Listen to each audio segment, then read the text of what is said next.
The haunted town. The road to Ravenshade was long and winding, shrouded in an unnatural mist that seemed to coil like living tendrils around the trees. James Carter gripped the wheel of his old sedan, his knuckles white. He had read about this town in a forgotten journal he found in his late grandfather's attic. Stories of disappearances, ghostly sightings, and an entire population that seemed to have vanished overnight decades ago. His instincts told him to turn back, but his curiosity had driven him too far to stop now. As he drove past the wooden sign that read, "Welcome to Ravenshade," the air grew thick, heavy with an eerie silence. The town appeared untouched by time. Rows of Victorian-style houses lined the cobblestone streets, their windows dark and lifeless. Not a single soul was in sight. James parked his car near the town square and stepped out cautiously. The silence was deafening, save for the occasional rustling of leaves. He walked toward an old general store, its wooden sign creaking in the breeze. Pushing the door open, he was met with the scent of dust and decay. Shelves stocked with long-expired goods stood untouched, as if waiting for customers that would never return. A cracked mirror behind the counter reflected a distorted version of himself. His face stretched and twisted as if something unseen was watching through it. As he turned away, the reflection lingered a moment longer before following his movement. "Hello," James called, his voice echoing. No response. His eyes fell upon a ledger lying open on the counter. The last entry dated October 31st, 1953. Beneath it, in hastily scribbled ink, were the words, "The Hollow Man is coming." A chill ran down his spine. James continued exploring, his footsteps the only sound. He reached the town center where a massive clock tower loomed overhead, its hands frozen at midnight. A strange, metallic scent filled the air, and as he stepped closer, he noticed something unusual, dark, crimson stains on the cobblestones. He knelt down, touching the liquid. It was still wet. "Blood?" he whispered, heart pounding. Suddenly, a shrill cry pierced the silence. James spun around, his breath hitching.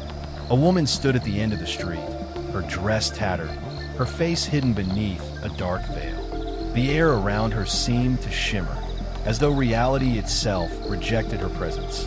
Her head twitched unnaturally, her body convulsing as if something inside her was struggling to break free. "You shouldn't be here," she rasped, her voice layered with something inhuman, as if multiple voices spoke in unison.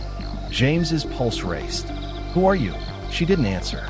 Instead, she pointed toward the church at the far end of the town, its spire barely visible through the fog.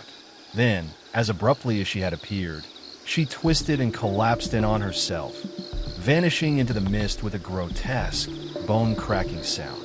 James hesitated only for a moment before he followed her gesture. The church doors groaned open under his touch, revealing a vast, shadowed interior. Rows of pews stretched toward an altar where a massive, decayed book rested. The air was thick with the stench of rotting flesh, and the walls seemed to pulse as if breathing. Faint whispers echoed from the corners of the church, unintelligible but urgent, like prayers spoken in a dead language. As he approached, the pages of the book fluttered violently despite the still air. The words seemed to shift before his eyes, forming a message. He watches. He waits. Midnight is his hour. A gust of wind howled through the church, slamming the doors shut behind him. James turned in alarm, his breath coming in ragged gasps. Then he heard it, a slow, deliberate tapping. The shadows twisted, stretching unnaturally toward him. He turned toward the pulpit. A figure stood in the darkness, tall and gaunt, its hollow eyes fixated upon him. Its skin was stretched tight over its skull, its mouth a gaping void lined with jagged, yellow teeth. The Hollow Man. James stumbled back, his instincts screaming for him to flee, but his legs refused to move. The creature extended a skeletal hand, its fingers ending in elongated claw-like nails. From the darkness behind it, more figures began to emerge, twisted, faceless things that twitched and jerked as they moved, whispering in voices that belonged to the long dead. The walls of the church bled, The air thickened with the scent of sulfur and decay. A grotesque laughter filled the space, echoing from nowhere and everywhere at once. Shadows shifted and morphed into contorted figures, their eyeless faces locked in silent screams. The pews creaked as if invisible bodies were filling them, the air vibrating with something ancient and malevolent. James opened his mouth to scream, but no sound escaped. The hollow man lunged forward, its void-like mouth stretching impossibly wide, ready to consume him whole. As it moved, its form flickered, like a nightmare struggling to maintain its shape. Long, clawed hands reached toward him, their touch like ice, draining the warmth from his body. James bolted for the door, his muscles finally obeying, but the wooden planks beneath his feet rotted away, plunging him into the darkness below. He landed with a sickening crunch in a subterranean crypt, the walls lined with skeletal remains. Some still clung to their tattered clothing, their eyeless sockets staring at him as if waiting. Shadows slithered across the chamber, whispering his name. He scrambled backward, his breath ragged, but a cold, bony hand erupted from the ground, clamping onto his ankle. More hands emerged, clawing, grasping, pulling him downward into the abyss. The last thing he saw was the hollow man standing at the edge, watching with those empty, soulless eyes.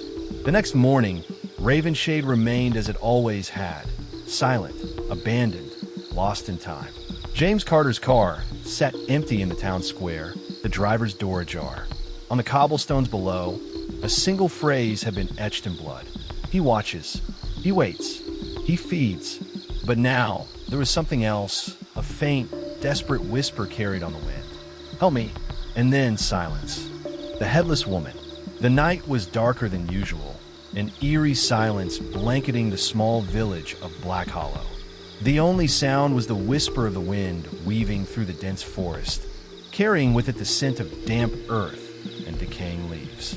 The villagers had long since retreated to their homes, bolting doors and shuttering windows, as they did every night when the clock struck midnight. No one dared to wander the streets after dark, not since the legend of the Headless Woman had returned to haunt them. Decades ago, Black Hollow had been a quiet, uneventful place, nestled between rolling hills and endless woods. But one fateful night, a gruesome murder shattered its peace.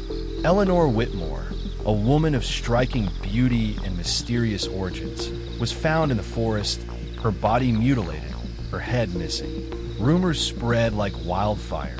Some said she had been a witch, others whispered that she had been cursed. The only certainty was that her restless spirit had never left. For years, there were sightings. A woman in a flowing white gown, gliding through the woods, headless but unyielding. Some claimed to have seen her standing at the edge of the village, waiting. Others swore she appeared by their windows at night, her faceless form framed against the moonlight. Then, for a time, she vanished. The village breathed a sigh of relief. Until now. It started with the animals, dogs howling in the dead of night, horses found trembling in their stables, as though they had seen something unnatural. Chickens were found decapitated, their blood forming strange symbols in the dirt. Then came the disappearances. A farmhand named Jacob went missing first, his lantern found flickering at the forest's edge. Then, old Martha, the town's healer, vanished without a trace, her cottage left in eerie disarray, her herbs scattered, her furniture overturned, her door clawed as if by nails not of this world. The villagers spoke in hushed tones, their faces pale with fear. The Headless Woman had returned. Among them was Samuel Carter, a young blacksmith whose skepticism set him apart. He had never believed in ghost stories, dismissing them as superstition. But when his younger sister, Clara, went missing, his doubts were shattered. She had gone to fetch water from the village well, and she never came back. Desperation clawed at him as he scoured the woods, calling her name until his voice was hoarse. He found nothing, only the stillness of the night and the distant hoot of an owl. But then, the well, something inside it had changed. The water had turned black, thick like tar, and when he leaned closer, a a faint whisper rose from its depths. "She is mine." Determined to uncover the truth, Samuel sought out Father Brennan, the village priest. "If she is real, if she is truly haunting us," Samuel said, his voice edged with anger and grief, "then tell me how to stop her." Father Brennan sighed, his weary eyes betraying years of suppressed knowledge. "The spirit lingers because of unfinished business," he said gravely. "Her soul is bound to this place until justice is done." "But what justice? Who killed her?" Samuel demanded. The priest hesitated before answering. "No one knows for certain, but there are whispers that it was not just one person, but the village itself." Samuel frowned. "What do you mean?" "The people of Black Hollow accused her of sorcery," Father Brennan admitted. "Some feared her beauty, others her knowledge of herbs and healing. One night, a mob took her into the woods, and he trailed off, but the weight of his words was clear." Samuel's stomach twisted.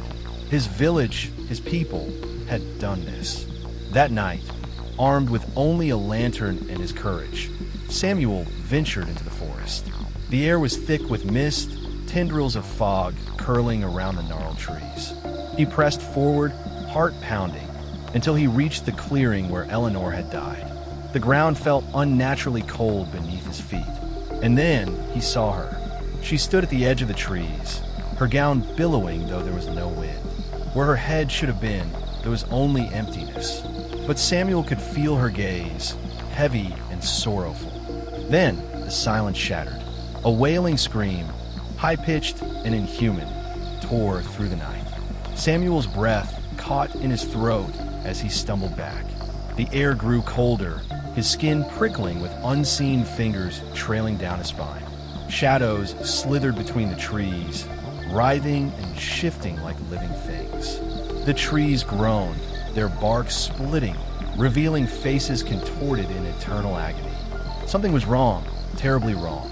"I know what happened to you," he said, his voice steady despite the terror gnawing at him. "I know what they did."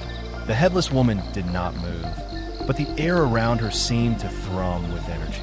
Suddenly, Samuel felt a hand, cold, bony, and clawed, grasp his shoulder. He turned sharply, but there was nothing there. Just darkness, stretching endlessly beyond his lantern's glow. A whisper slithered past his ear. "Justice. You seek justice," Samuel continued, "but revenge will not bring you peace. Tell me what I must do." For a moment, there was silence. Then, in the distance, Samuel heard a whisper, a name.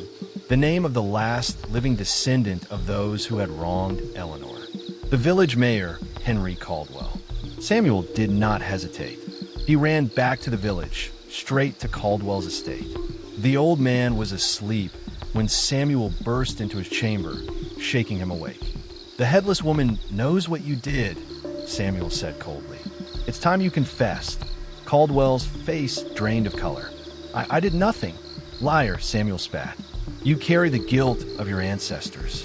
If you do not make amends, she will never rest." Trembling, Caldwell staggered out of bed and followed Samuel to the village square. There, in the dim light of the lanterns, he fell to his knees and spoke the truth aloud.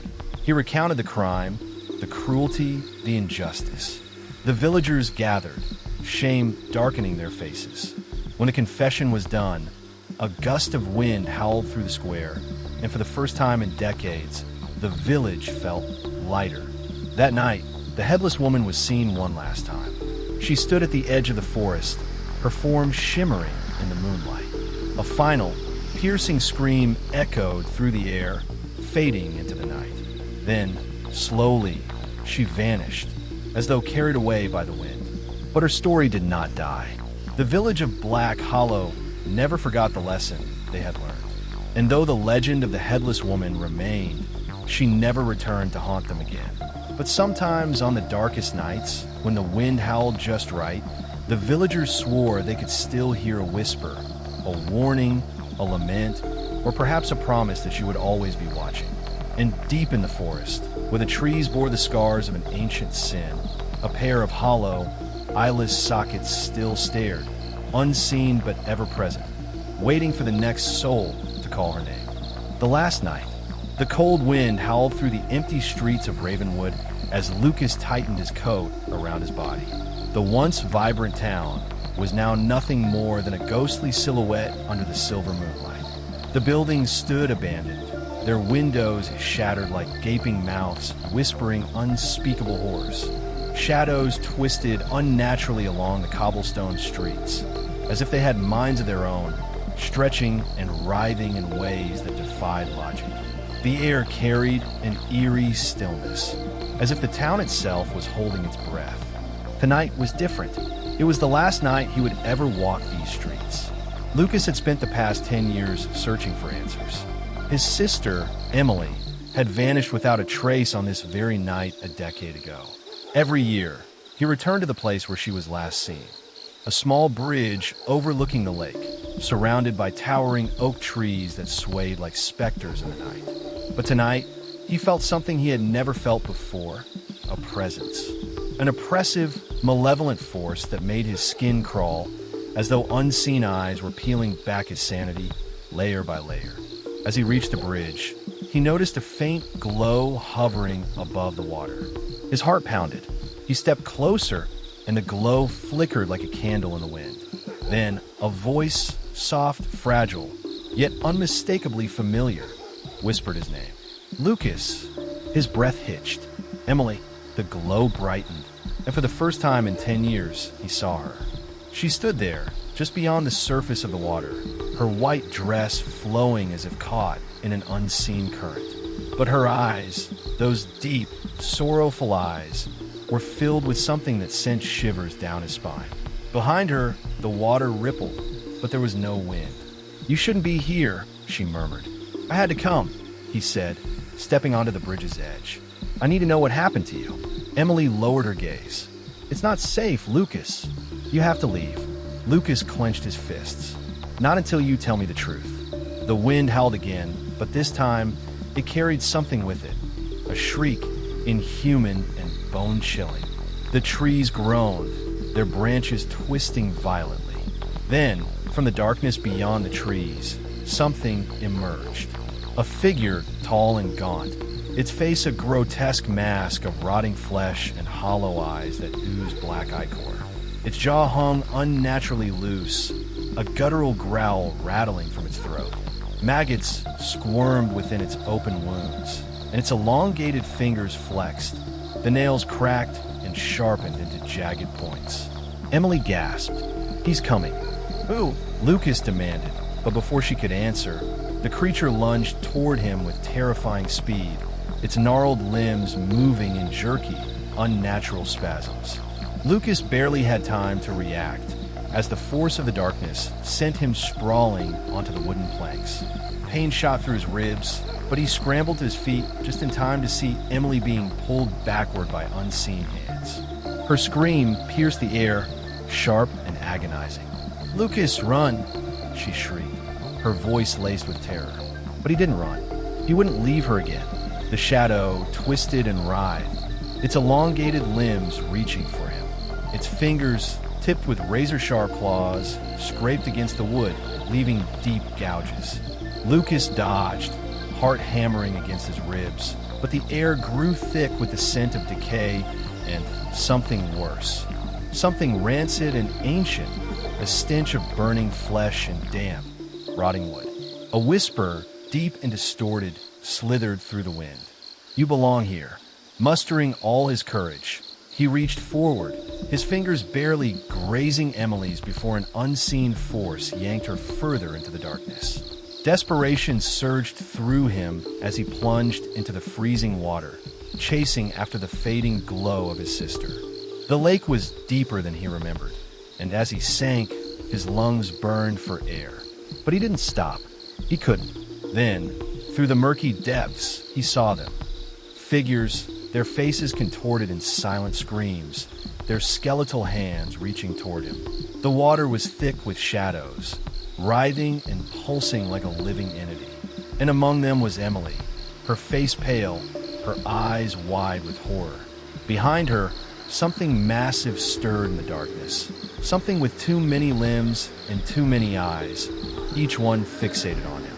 With the last ounce of strength he had, He reached for her, his fingers brushing against her hand. But as soon as he did, a force unlike anything he had ever felt pulled him downward. A voice, deep and guttural, slithered into his mind. "You cannot save her." His vision blurred. His mind screamed. The figures in the water latched onto him, their fingers ice cold, their mouths stretching open as if to devour him.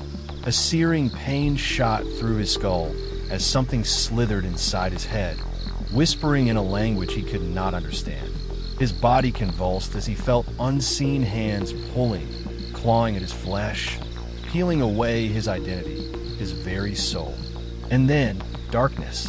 When Lucas opened his eyes, he was no longer in the lake. He was standing on the bridge again, his clothes completely dry. The night was silent, as if nothing had happened. But Emily was gone. He turned in frantic circles. Emily, no response. His chest tightened. Was it all a dream? A hallucination? He fell to his knees, gripping the wooden planks beneath him. And that was when he saw it, something glistening under the moonlight. A silver locket. His hands trembled as he picked it up, recognizing it immediately. It was Emily's.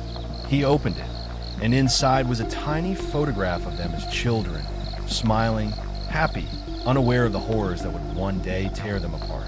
Then, just as he began to process what had happened, the wind shifted. The air grew cold.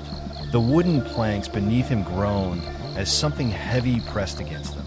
He felt it before he heard it, the slow, wet breathing of something impossibly close. Behind him, from the depths of the darkness, a whisper slithered into his ear. "You're next." A chill seeped into his bones.